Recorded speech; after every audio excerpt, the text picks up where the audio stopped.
Hello, I'm George Liston, CA, and welcome to Dialogue, a program that explores the world of ideas and issues in international affairs, history, and culture. There is increasing belief that current American involvement in the Middle East is but the opening chapter of a fateful engagement for this nation, one that will last for decades.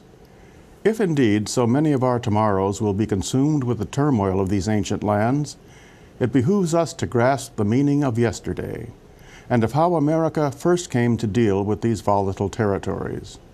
For ultimately, it is as Winston Churchill observed, the flickering lamps of history will light our dusty path forward. My guest is Patrick Tyler, former chief correspondent for the New York Times for issues concerning domestic and foreign policy. Patrick Tyler, welcome to Dialogue. Thanks, glad to be here. I could add a lot to that title of yours, a bureau chief in Moscow, Beijing, many other places, and for many years a correspondent in the Middle East for the Washington Post, and no man better qualified than you for this conversation, Patrick. Let me start it with this notion that occurs to me.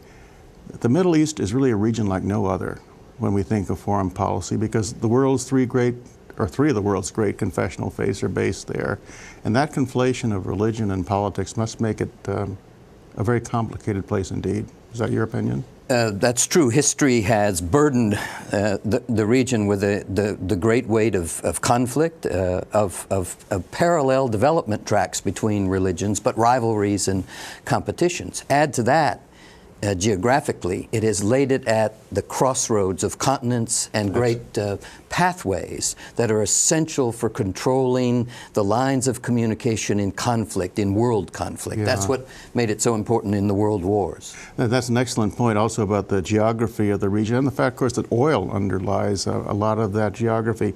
And I think you're right on target on your comments about the importance of religion there, Patrick.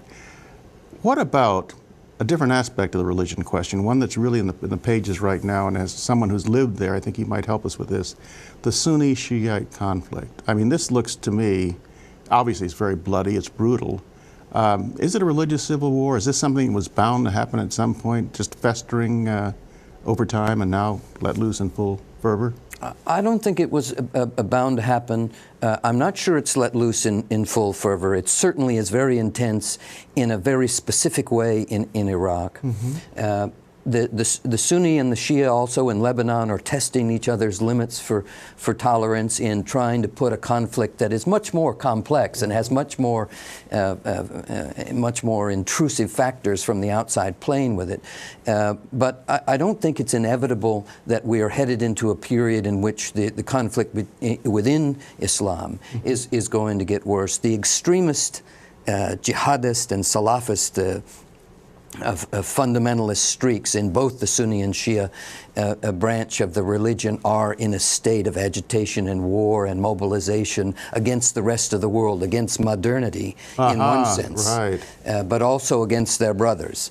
Anyone who has allied themselves with the interests of the West, America, or what they see as the infidel interloper in the region. It's very complex, but I think if you go, the time that I've spent in the region, you find many Muslims who identify themselves as Muslims of either a Sunni or Shia or Ismaili or Alawite strain. But the overarching power of the Quran and the faith itself puts a limit on the ability of those strains to fully go to war with each other, I believe. That's well said, because you make me immediately understand that constraint because of the strong issue of faith that all share. And you used a word in that answer, Patrick, that also keyed a lot in my mind, and that is modernity. That a lot of what we're seeing there really may have more to do with the struggle between tradition and modernity than maybe anything else. Yeah, I spent some time in China in my foreign correspondency career, and one of the observations you can make about that part of the world is that when the West was going through its industrial revolution, the Chinese were at the end of the arc of their own empire, and the dynasties the Qing dynasty particularly was collapsing at the beginning of the last century when the West was taking off in the engines of the Industrial Revolution. They lost their way to some extent and lost their contact with modernity, even though they had pioneered so much of the modern development in the Middle Ages. And so I think you get civilizations that get out of phase with each other, and that there is a part of Islam that is out of phase with what happened in the West and with the modern development in the 20th century. Actually, I find that a very provocative thought, a very helpful thought. And since you're doing so well on history, let me expand our discussion and add a couple of other factors, perhaps not only peculiar to the Middle East, but perhaps to China and other places as well. One is the colonial past of that region, Patrick. And I'm really curious about this because the book you're writing on U.S. presidents, I think, is going to take us largely from the mid-century, 20th century up to now, in our involvement with the Middle East. But if you were to look back beyond that, to the period right after World War I, when I guess the French and the British in particular were setting boundaries, basically, how influential does that remain? The reason I'm asking about boundaries is because of some aspects of what people are talking about Iraq today. Well, it's extremely important and influential because there were no boundaries in the Middle East at the time. Arabia, the part of the Middle East we know as the Levant, that part that we're now called Lebanon, Syria, the Holy Land, Palestine, Israel, etc., were all different provinces and governorates under the Ottoman throne in Istanbul. And so when the Ottomans threw in with the Axis, with the German Axis in World War I and lost and the empire collapsed, the victorious powers had to sort out, carve up the region, and they had to draw boundaries for the first time. And that's where you saw national interest, the first interest in oil, by the way. Yeah, national interest of the colonial powers, though, right? Of the colonial powers come to the fore, and overwhelm the interests of those forces, particularly the Arabs who had thrown in with the British the story of Lawrence of Arabia and the Arab Revolt, disappointing them because colonial national interest overtook the indigenous interests of the Arabs to unite under one new Arab nationalist banner headquartered in Damascus. You give me a lot of thoughts on that one, and one in particular. And having seen Lawrence of Arabia, I'm sort of enthused about this. One of the boundaries drawn was Kuwait and Iraq. Was that problematic? I mean, because Saddam Hussein for years was saying, this is really ours. And perhaps a lot of Iraqis said, yes, that's true. A lot of Iraqis did. A lot of Kuwaitis would still contest that and do contest that today because there were trading families. The littoral of the Persian Gulf, you can imagine, was sparsely developed. But what was there was very well established clan-based, family-based trading families. And Kuwait had a set of families they were pearl divers back then. This is before oil. They were traders. Some of them were pirates. And the basis of those emirates along that Gulf goes back to those clan settlements during the 17th, 18th, and 19th century. Iraq, drawn out of the Ottoman Empire, was a collage of the three provinces, the province of Basra, the province of Baghdad, and the province of Mosul. And those Ottoman governorates were loosely, the administrative structure of what Iraq is today. Basra had a great deal of trade back and forth with those Kuwaiti ruling families, and there was even marriages back and forth, and so there were connections. Enough for Saddam to make that claim, but not strong enough to overcome the indigenous sense of nationalism that existed among the Kuwaiti families. Does that background, and the sense I get of you in your depiction of Basra, for example, is of various power centers and trading relationships that these little, not city-states, but powerful cities would have with the outside. Does that give you, as a long-term close observer of the region, or better said, what does that tell you about the current push, Patrick, for the fragmentation of Iraq as a solution to its current problems, redrawing boundaries, establishing a Sunni republic, so to speak, and a Shiite and stuff? Will that be the way to go?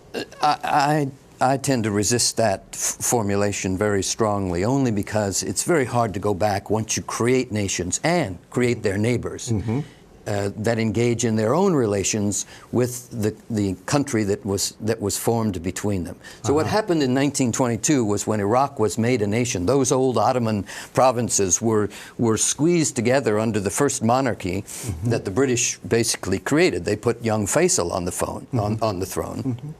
And even though he was overthrown in the late 50s, what happened over the next 70 years was the creation of a modern, secular Iraqi state in which existed those Sunni and Shia sectarian populations, and also the Kurds, who were not quite Arabs, not even Arabs. And so you had this amalgam of peoples, all whose common destiny was that they called themselves Iraqis. And Iraqi nationalism took place. It took hold. What also took hold was the relationship between Iraq in a geostrategic sense with Iran, its rival and its next door neighbor, with Syria, with Jordan, which was a related Hashemite throne that was created by the British, and with everyone in the region. So to go back and to dismantle that, you then destabilize the relationship of the neighborhood, I believe. So what you're saying is that the way forward is rather to strengthen that sense of community, of non-sectarian cohesiveness, of national identity above and beyond these divisions of today. Yes, to let the Iraqis find their way back. And I believe they're doing that. They're trying extremely hard to do that. It's very hard for journalists particularly to cover the politics, what's going on in Baghdad today, because it's so hard to move around. The security is so dangerous. And so I'm not sure that you can get an intimate reading, but my sense is that the Iraqis, the Shia, the Sunni, and the Kurds are working extremely hard to put back together the national structure that holds that place together. That's very, very interesting, Patrick. And again, I emphasize from someone who's actually been there and been there for quite considerable time. The book you're writing, Patrick, takes a look at one of the most important for us, certainly as Americans, and for the world too, aspects of all of this, and that's the role American presidencies have played successively in looking at the region. As a background to some questions I want to ask you about these presidents, how you're treating them, how do you, I was intrigued by the fact you're starting mid-century. So is it your sense then that World War II and at least major portions of the Cold War sort of made Middle East policies an appendage to those realities, and then only after that was all over did the Middle East become prominent in our foreign policy calculations? I was looking for a starting point, George, to help explain to a general reader where you need to start to understand the basic conflict that has absorbed American administrations increasingly to the point where it is our dominant focus today in the foreign policy of the United States. And to do that, you have to get back to the core of the Arab-Israeli dispute, which is the creation of Palestine and the partition of Palestine under the United Nations resolutions at the end of World War II. I didn't want to start with the creation of Israel and the end of the war per se. I wanted to start with the first crisis that tested all that, and then fill in around it, and that's the Suez crisis. Under Eisenhower. Right. And I want you to tell me exactly about, how you're going to go about, or how you are writing about that, because I remember that as a boy. And to me, the salient fact, and purely as a layman, Patrick, was an American president really stood down France and Britain in their attempt to take over the Suez Canal, and which must have been support for the Egyptian-Arab position. Is that right? It was, and he did. It was an amazing performance by General Eisenhower. It may have been his finest hour as president, but it also reflected the most salient fact about understanding presidents and dealing with the Middle East, because the Middle East is so connected with our own domestic politics. And that is, it takes an extremely powerful president who is at the peak of his political power. And if you remember, Suez struck in the final hours of the 1956 presidential re-election campaign, in which he won a huge mandate to return to office, and then turned to solve that problem with that mandate, standing on that mandate. And here he was confronted with the two colonial powers declining very much degraded colonial powers after the war, but the two powers that America had saluted for most of the century, Britain and France, and had seen their imperial splendor all during the century, and he had to make a decision to confront them, to back them down, and at the same time, he had to make a decision to confront this upstart, David Ben-Gurion, whose little country had invaded and taken over Sinai in a matter of hours, basically, and thrown in a collusion, which kept him in the dark. These were our allies. He felt betrayed. But the most important fact about understanding his actions was what his political base and power at the time. That's I deeply appreciate that. I also thought that was his finest hour because he did the completely unpredictable. You know, to go with Britain and France would have been what most people would have thought he would do. Your comment, Patrick, that he could do this and a president has to operate from a basis of strength. When I apply that to our situation today, it makes me wonder if we're in trouble because we don't have that. I mean, because our current president, obviously, in the current minute, this is no secret. We know that it's not a popular presidency at this point. That strength is not there. So does that curtail the initiatives that It does. Political strength is the key to any president's ability to maneuver, to execute his agenda, and that made Eisenhower's handling resolution of the Suez Crisis the most interesting and important aspect of that, and it makes the weakness and the difficulty of the current president in dealing with Iraq the most poignant aspect of this whole, torrid 6-year affair. And you can't understand the position the president sits in looking at the matrix of his problem in the Middle East without first analyzing how he's doing at home and how those forces can influence his ability to act. Again, I find that extremely helpful. And your book is going to give us all the administrations, I'm sure, from that point up to now. Time limits us in what we can do in our conversation today, so allow me to jump ahead to a presidency, if I may, Patrick. I'm going to exclude for the moment Kennedy and Johnson, because those were the Vietnam years, but I'm sure there was a lot going on in the Middle East. But I'd love to focus on Jimmy Carter, in light of what you've just said about a president's strength, his initiatives, because that to me is the one I still puzzle over. Here you have, on the one hand, the Camp David triumph, really, I thought, but you also have the hostage crisis, and you have this sort of welter of influence. How do you read that administration in terms of our dealings with the Middle East? That president, I read it this way. President Carter was probably the most sincere and probably well prepared to come into office and with a desire to make a contribution in the Middle East by taking on the issue that had flummoxed his predecessor, President Ford, President Nixon, all the way back.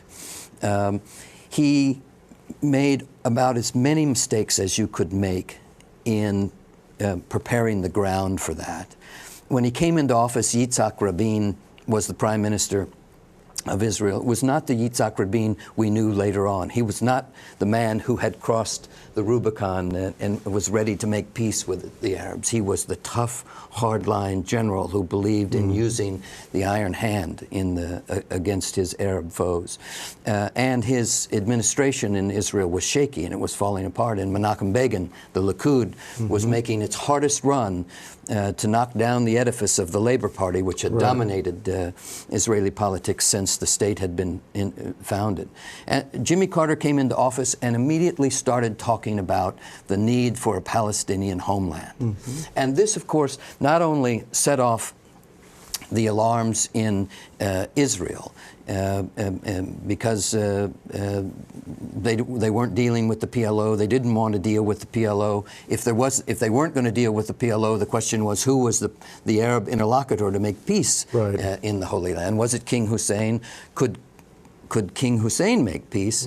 Since the Arabs had decided among themselves that he was no longer the representative of the Palestinian people. They had given that mantle to Arafat in 1974. So it was a complex situation on the Arab side. Jimmy Carter immediately alienated his domestic Jewish constituency, the Israeli constituency, which was going to be one of the partners in the peace process, and got off on a very bad footing. Dug himself a hole and was very quickly in political trouble about being able to just move the process forward. I think that hobbled him for about a year. And the best thing he had going for him was Anwar Sadat. That's right. Well, yes, exactly. Because Anwar Sadat was desperate, economically at home, politically at home, was barely able to hold his country together. He was not measuring up to Nasser and being able to deliver peace or security or prosperity for the Egyptians, and he was desperate to make a deal. You know, your book's going to be well worth reading, because I remember the kind of dramatic intervention of the presence of Anwar Sadat changing the landscape at that point. Not only that, he was a strategic showman. He was the Barnum and Bailey of Middle Eastern leaders. He knew that a sense of drama could change attitudes and psychology of the peace process. When you say drama, I get that. I remember that, him going to the Israeli parliament. Yes. I mean, what could be more dramatic than that? To the Knesset. To Knesset. And there sat Menachem Begin, I think literally fearing this moment, because the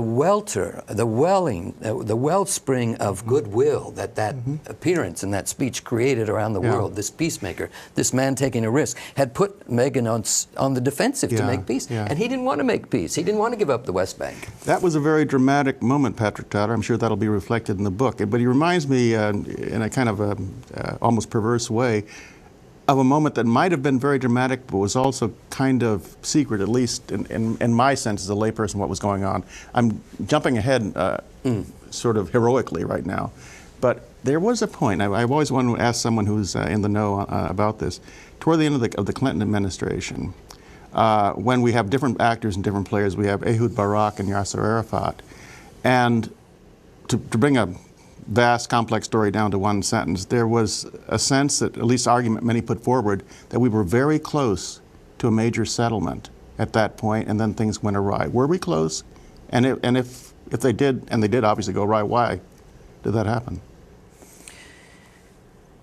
We were very close. The deal was on the table. It's the same deal that's on the table. It's not quite on the table today, but everybody knows what the deal is. The deal is giving up the Golan, giving up the West Bank, creating the Palestinian state. George Bush is the first president who has publicly called for that. So that in itself confirms that the deal was almost closed. George Bush said privately, after he had been elected, but before he took office, when Clinton was still sitting in the White House, that if you guys close this deal before January 20th, when I give my inaugural and become president, I will honor it as a way to give an additional incentive. Why did it not happen? It's one of the toughest psychological questions there is, because you have to get in the mind of Yasser Arafat. And that is terra incognita, I think, for even the most prodigious researcher.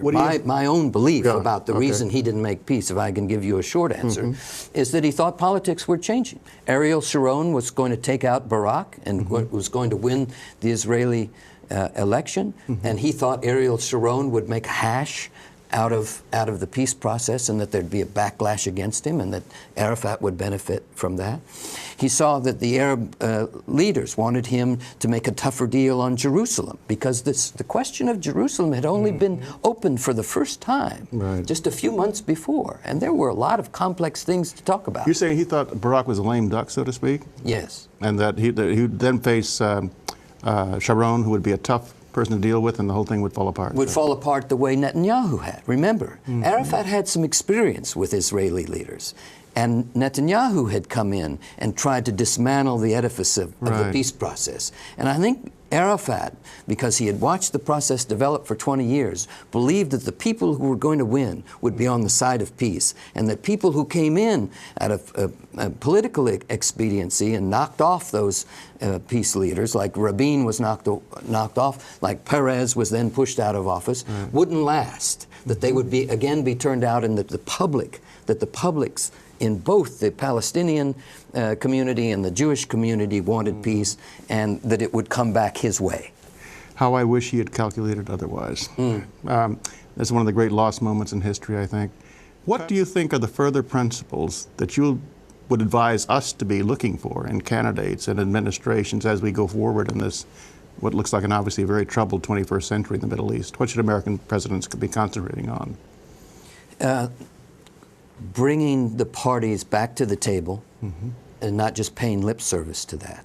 We have been through 6 years of an administration where a lot of lip service has been paid to the determination to create a Palestinian state, to finish the process, to move forward, et cetera. But you don't see the mobilization of the diplomatic resources. And that two-state solution is fundamental, right? Absolutely fundamental. That's the core, still the core issue that animates politics in the regions. A lot of people argue, and it's absolutely true, that there are lots of other issues in the Middle East, and there are. There are problems in Iraq. There are problems down in the Persian Gulf. There are problems in North Africa, in Libya and Chad, et cetera.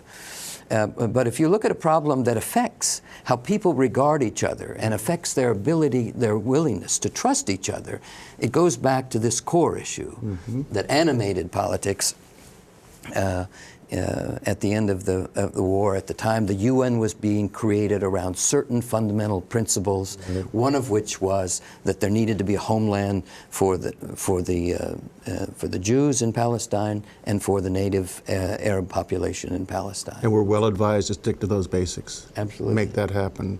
And we should ask our presidents to help very powerfully make that happen while they have the strength to do it. And to invest the political strength to do it. It takes a president who's willing to, who has to make a risk, has to take a risk. And the ones that are willing to take that risk will the ones that would be that will benefit from it. I think anyone listening to us, Patrick Tyler, is going to have the same anticipation I have for the book you're writing, because you've got a lot of wise counsel. And I really do look forward to it and you coming back to talk about it. I'll be glad to. Thank you, George. Patrick. Thank you very much. And that's our program. We appreciate your comments, and you can reach us at dialogue@wilsoncenter.org. I'm George Liston, CA, and you've been watching Dialogue, a co-production of the Woodrow Wilson International Center for Scholars and MHC Networks. Dialogue is also on the MHC Worldview channel, which is available to public TV stations nationwide. For more information, go to www.mhcworldview.org. And please join us again right here next week. And thank you for watching. And thank you for talking, Patrick. You did a great job.